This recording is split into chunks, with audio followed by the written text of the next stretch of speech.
Well, hi everyone, Sean Humphreys here. Welcome to All Things Retirement.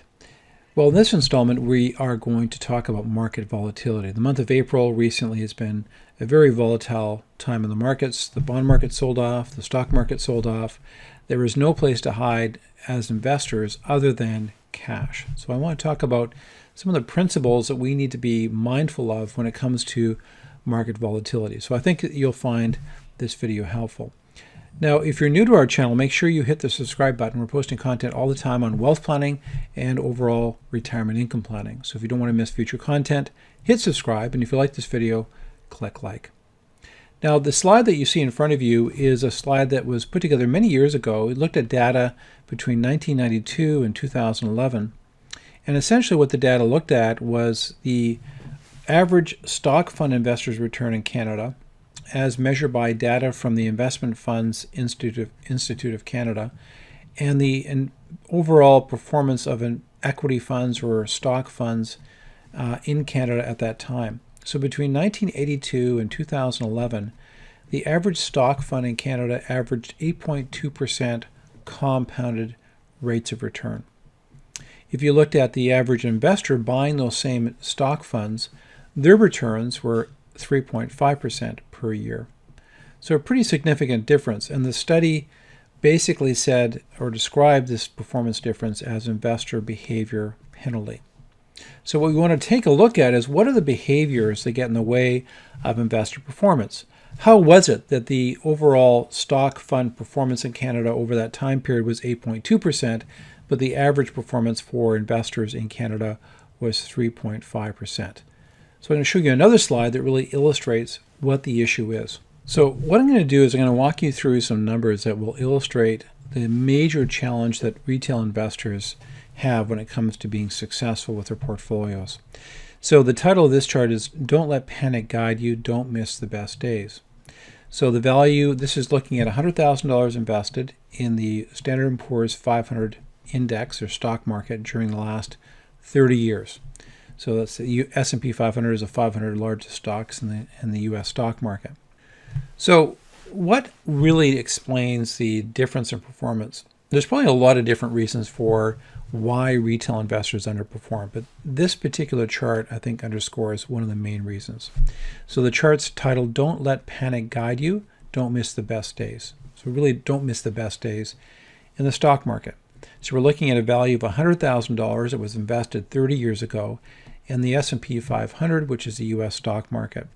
Now, if you stayed invested in the S&P for the last 30 years, your $100,000 would have grown to $2,081,229.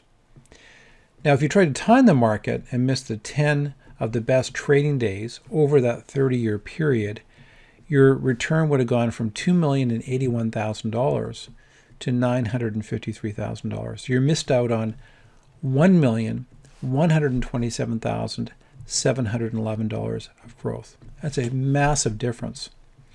So let's unpack that in a little more detail. So if you look at this particular chart, if we stayed fully invested, reinvested our dividends, we invested $100,000, we've got over $2 million of portfolio value. That translated to a 10.6% return. Now, if I go down to missing the 10 best days, we have 953,518. That translated to a 7.8% return. And if I missed the best 25 days, my returns were 5.1%. I had a $445,000 in my portfolio over that time frame. And if I missed the top 100 days, within 30 years, my return was in negative territory over that 30-year period. So it's extraordinary. So what this chart illustrates is that there aren't a lot of days that lead to most of the performance in the stock market. It's very concentrated. So let me set this up for you. So when it comes to market volatility, there's many investors who actually need stock market returns to drive the performance that they need to achieve their financial objectives. So they can't afford to just sit in high-yield cash accounts or GICs or term deposits. Those investments are not generating enough return for them to achieve their goals. And yet, they're trying to sidestep market volatility. So they want to have their cake and eat it too. They want competitive returns, but they want to miss the volatility in the market. So the basic premise is, can you get market returns while at the same time sidestepping market volatility? Now, what this chart shows you is that very few days lead to most of the return in the market. So here's what can happen. You leave the market. That's the first decision. Now, the second decision is you have to jump back into the market at some point. But when you leave the market, you're going to need a lot of really confirming, positive, optimistic information to move back into the market at that point. So you're not going to move back in right away. You're going to wait for that confirming information to come back to you. But the problem is there is then a high probability that you're going to miss most of the market momentum as the market begins to recover. And that's what this next chart shows you. So this graph shows the best trading days in green and the worst in red since 2008. Historically, after a large drawdown, there are typically large positive days around the corner. Negative volatility can be frightening. However, volatility tends to happen in clusters. So if you look at the green here in this chart, that's the best trading days, and the red is the worst trading days. So what you see is when a market goes down, there's that drawdown in the market. You also see an increase in market value tightly tied to those drawdowns. So it's not like the market goes down, then you see this incremental increase over time. You often see the clusters of increases in the market are banged up right against the declines or drawdowns in the market. And that's why it's so difficult to time the market. In other words, when you leave the market and then you're waiting for confirming information or positive news to go back into the market, there's a very high probability that you're going to miss most of the positive market momentum after the drawdown. And that's what makes stock investing so difficult. You can't time the market. It's impossible to know when those upticks are going to happen after a drawdown.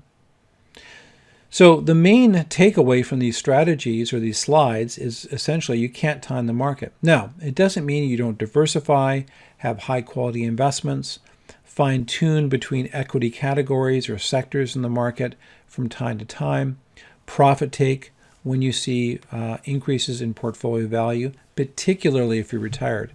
Those are all important strategies. But it does not pay to make major tactical changes in your portfolio where you swing from the stock market to cash, from cash back to the stock market. That's not a high probability strategy. So you want to make sure that you resist the urge to try to time the market.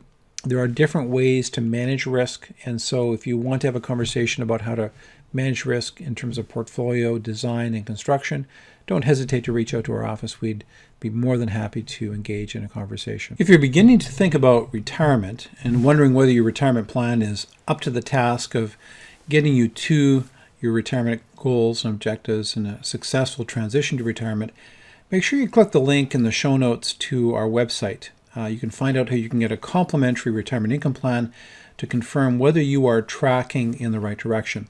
And as I mentioned, if you want to get a second opinion about your portfolio strategy, to find out whether there's a fit between what your goals are from an investment management standpoint and the current structure of your portfolio, visit our website as well. You can send us an email and we can connect and talk about our process and providing you some ideas about whether you're tracking in the right direction. Anyway, I'm wishing you all the best in your retirement and overall wealth planning. You take care. Bye-bye.